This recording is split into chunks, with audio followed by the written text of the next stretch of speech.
በዚህ ጫጫታ በበዛበት ዓለም፣ በዚህ ሰላም በጠፋበት ዓለም፣ በዚህ ፍቅር በጎደለበት በቀዘቀዘበት ዓለም ብዙዎቻችን አንድ ትልቅ ነገር አጥተናል። እርሱም ራስን መሆን ነው። በየቀኑ ጠዋት ስንነሳ ለዓለሙ የምናሳየው ጭንብል እናዘጋጃለን። ነገር ግን ውስጣችን ነፃነት ይራባል። ዛሬ የምንወያየው ስለ ድንቅነቱ ብቻ ሳይሆን ስለ አስፈላጊነቱም ጭምር ነው። ርዕሳችን ቅንነት ይባላል። ቅንነት ማለት ሞኝነት አይደለም። ቅንነት ማለት ድካማነት አይደለም። ቅንነት ማለት አላዋቂነት አይደለም። ቅንነት ማለት ከእግዚአብሔር ጋርና ከራስ ጋር እርቅ መፍጠር ማለት ነው። አንዳንዶች ቅን መሆን እንደ ድክመት ያዩታል። ካላታለልክ፣ ካላጭበረበርክ አታሸንፍም የሚል ፍልስፍናም በዝቷል።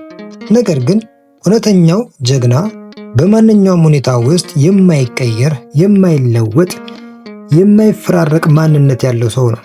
ብፁዕ አቡነ ሽኖዳ እንደሚሉን መንፈሳዊ ሰው ወደ ቀኝም ወደ ግራም የማያፈነግጥ፣ የማያመነት፣ የማይለዋወጥ ነው። ቀጥተኛ መስመር ነው። ዓለም እንዲህ እንድትሆን ብትፈልግም አንተ ግን የአምላክ ልጅ ነህ።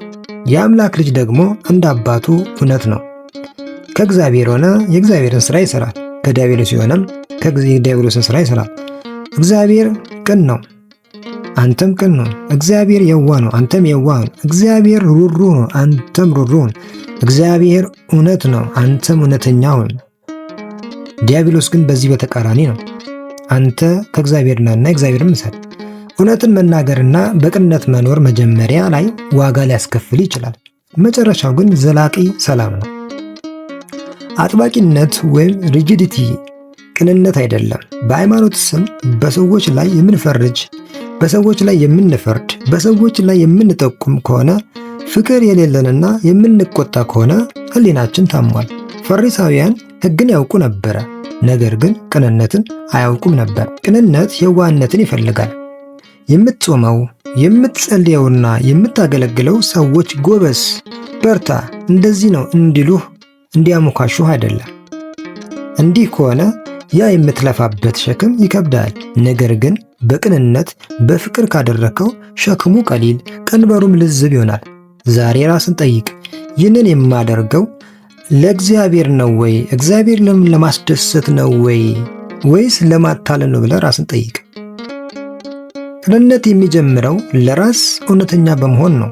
ለሰው ቅን የምትመስል መንገድ አለች፣ ፍጻሜዋ ግን የሞት መንገድ ነው ይላል መጽሐፍ ቅዱስ። ስህተትን አለመቀበል፣ ራስን ሁልጊዜ ትክክል ነኝ ብሎ ማሳመን ትልቁ እስር ቤት ነው። ተሳስተ ከሆነ ተሳስቻለሁ ማለት ነው።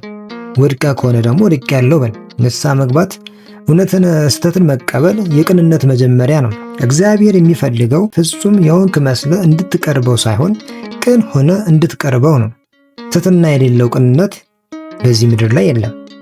እንደ ይሁዳ በመሳም መክዳት፣ እንደ ደሊላ ደግሞ በፍቅር ስም ማጥመድ፣ ይህ በሰው ልጅ ታሪክ ውስጥ የታየ ትልቅ ውድቀት ነው። ሁለት መልክ ይዞ መኖር እጅግ አድካሚ ነው።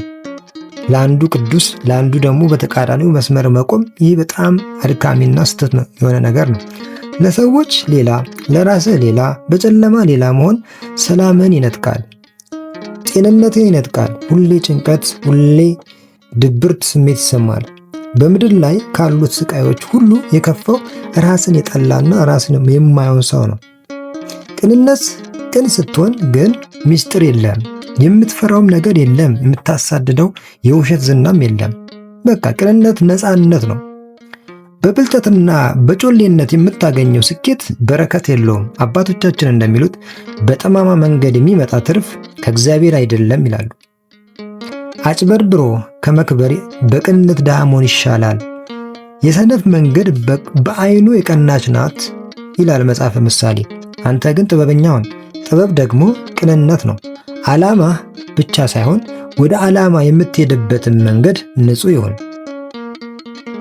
አዎ ጅማሬው ያላማረ ነገር ፍጻሜው ምንም ቢያምርም ዋጋ የለውምና እግዚአብሔር በውጤቱ ብቻ ሳይሆን በአካሄድም ይደስታልና። ወዳጄ ይህንን ቪዲዮ የምታየው በአጋጣሚ አይደለም። ምናልባት እኮ ሕይወትህ ጭንብል በስቶበት ይሆናል። ምናልባት ብዙ ፈተና ገጥሞ ሊሆን ይችላል። ምናልባት ብዙ የስተት ጭንብሎች በአንተ ውስጥ ሊኖሩ ይችላሉ። ምናልባት በውስጥና በውጭ መካከል ትልቅ ገደል ይኖር ይሆናል። ዛሬ ያንን ገደል ድፈነው። ቅን ለመሆን ቁረጥ። ቅንነት ሲኖርህ ጸሎት ይሰማል፣ ሕሊናህ ያርፋል፣ ሰዎችም ቢሆን ያምኑሃል። አባቶቻችን ቅዱሳን እንደሚሉት እያቋረጡ ከሚጓዙት ረጅም ጉዞ ይልቅ ሳያቋርጡ የተጓዙት ጥቂት ጉዞ ይበልጣል። ቅንነት ማራቶን አይደለም። ዛሬ በትንሿ ቅንነት ጉዞውን ጀምር። በትንሹ የተጀመረ ነገር ፍጻሜው ያማረ ነገር ነው። ምንም ቢሆን ቅድስና የሚጀምረው ከትንሹ ነውና በትንሹ ጀምር፣ ቅን ከመሆን። አዎ የቅንነት ምናር በልባችሁ ይብራ። ሰላም ለእናንተ ይሁን። ቻናላችን ሰብስክራይብ በማድረግ የዚህ ቤተሰብ አባል ይሁኑ። በቀጣይ እስከምንገናኝ ይቆየን።